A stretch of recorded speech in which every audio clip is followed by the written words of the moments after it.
Hello and welcome again to us. I'm your host, Thomas.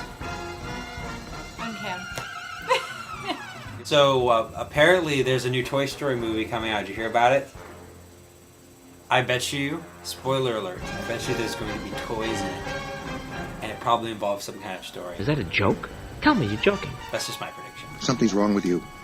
Really. Anyways, to celebrate the coming arrival, I think June 16th, 17th? It's like in a week or so, a little over a week, that this new movie's coming out. And as always, we are very excited because honestly, everything Pixar makes is awesome.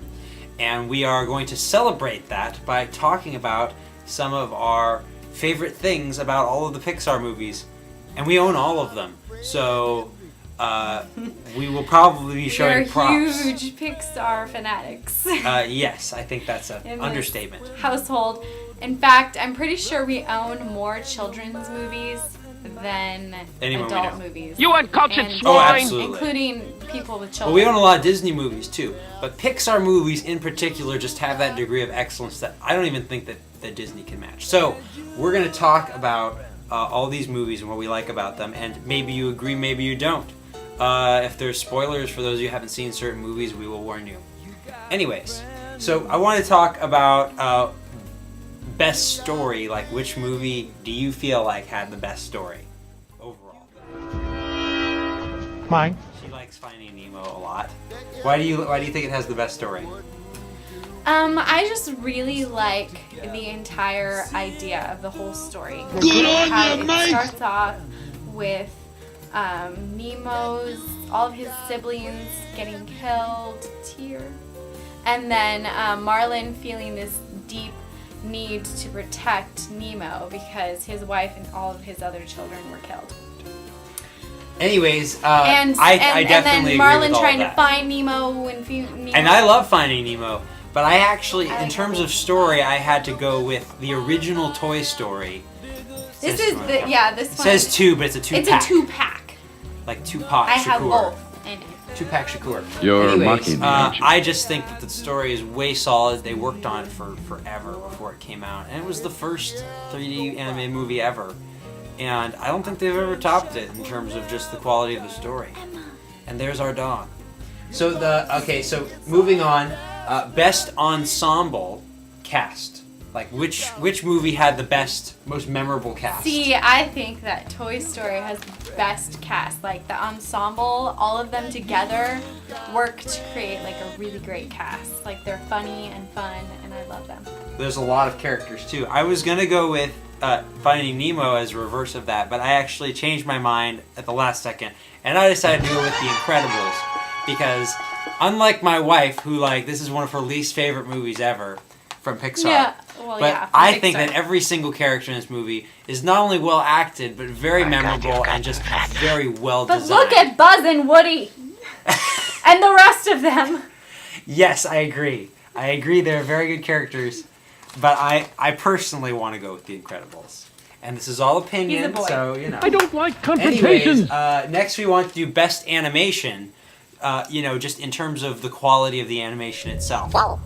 And Kim, why do you want to go with WALL-E? You explain this to me. Because I think that it's really difficult to make robots like something that you really, really care about and care for. And I think WALL-E himself was like incredibly animated. Like you fell in love with him. That's definitely and true. He had this whole personality of himself, and he was a robot.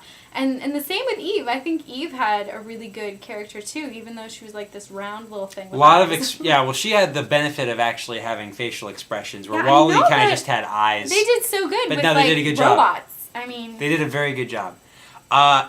I guess I'm looking at more from a technical standpoint, because yes, that was a very good achievement. But from a he's technical 3D standpoint, animator. I think that bar none, The Incredibles has the best animation I've ever seen. They obviously put way more effort into this than they probably should have, and I'm sure that a lot of the people at Pixar were working some long nights. So props to them for that. According to the commentary, Oh yeah, of course. which Thomas has watched. Best music. What would you say, Kim?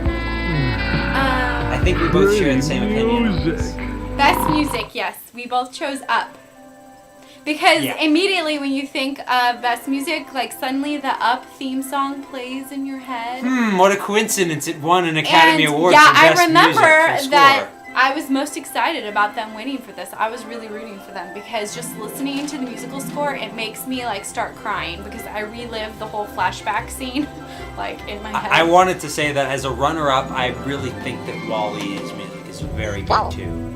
Yeah, I think that that's also excellent music. Okay, so next was the best individual character, your personal favorite character. And I think this is fine. We originally wanted to do best voice acting as a separate category, but they ended up being the same thing. So maybe a coincidence, maybe not. Anyway, so go ahead. You chose... I shall call him Squishy, and he shall Dory! be mine, Dory, and he shall be my and Squishy. I chose Marlin. Something's I wrong chose with you. Marlin as my favorite Disney character. I love him. Marlin and Dory. And what's interesting though is I love Dory the most and he loves Marlin the most, but I think I'm most like Marlin and he's most like Dory. I That really might be do. true. It's so true. What? Anyways, best villain, just real quickie. We both agreed on this immediately. Oh. We don't have it. We don't have it right here because we don't actually. It's the only Pixar No, movie no, we we don't own on DVD. it On DVD. but on VHS. Yeah, that's how and much it's we like this buried movie. under all of our Disney movies, so I No, didn't but grab we it. both choose Hopper. Hopper from Bugs Life. Absolutely, the best villain that Pixar's ever come up with. Seriously, you're just like afraid of him. To be fair, Pixar Huge. movies don't have a lot of villains in them. There's like half of them maybe have a villain at all. But Hopper Hopper's is pretty very... scary. Yeah. Okay. Saddest moment from a Pixar movie. Saddest really quick. moment for me would be the beginning of Finding Nemo. And Everyone knows what it is. I don't know why you picked that over this one, but the beginning of Up, to me, very sad. I know. I mean, agree. You can't not I agree, cry. but If you didn't cry, this was like Steven Stokes. the first really sad moment in Pixar. I think was the beginning of Nemo, and everyone was sad. That was very sad. What was the first time you'd seen something like that in a kids movie? It's like, oh, I know. Pixar. I thought they made Oh. kids movies. A wife and a bunch of kids died. Jeez. Funniest moment. Funniest moment. What did I make? Oh yeah. Please, Doug Lillian. on Up when he talks about hiding under the porch because I love you, and it makes me laugh every time because that's so how Emma is. Yeah. She would hide under a porch. This because she one, loves okay. you. Well, this one we actually are gonna. I didn't think we were gonna show this DVD, but every time I see this scene, This I one's cannot funny, too. stop laughing. Near the end of Ratatouille, there's a flashback where Ego, I don't remember his last name, or maybe his last name's Ego, but the food critic, he takes a bite of the Ratatouille and it just goes flashback and into his flashback. childhood, and I'm cracking up the whole Thomas time. laughs every time. Okay, so happiest moment. They're always, Pixar movies are always funny. They're sad, but happiest moment. Happiest moment for me would be the end of WALL-E because WALL-E has always wanted to hold hands like in Hello Dolly, and at the end of the movie he gets to hold hands with Eva. Yeah. And they are together. I put the ending of Cars actually because I get choked up every single time he pushes the veteran racer across the finish line so he Yeah. can finish his last race. That just That's a good one. says so much. I mean, Cars isn't a very deep movie, but that just really hit it hard. I really like it. Okay, so most tense and dramatic scene. Would Or be Pixar the jellyfish scene in Finding Nemo for me because I'm like on edge the whole time. Like, is Dory gonna make it? See, for me, it's Wall-E when he's like being crushed by the thing. And he's like, you don't know if he's gonna live or not. Of course he's gonna live. Spoiler. Oh, I was supposed to give a spoiler warning. Anyways, I hope you've seen Wall-E. You guys have to watch these movies if you haven't. Finally, we have just enough time to say our personal favorite movie, of all which time. is definitely the same for both of us. Best Pixar movie, Finding Nemo, absolutely the best. Best story, best characters, it wins. And it's just, you can watch it over and over again. And the music's pretty darn good too. And it takes place in the ocean. We love the ocean. We wish we lived It's in fishy. Totally. And there's Crush. You're ending this video very silly. I love this movie. Okay. I hope you enjoyed But the this last video. ending message is, if you have not seen all of the Pixar films, you need to see all of them. Now. Yes. And go see Toy Story 3. And even though we didn't give this enough love, we love Monsters Yeah, Inc. we like that movie too. I Okay, don't know about the rest bye. of you guys, but I spotted several big mistakes. But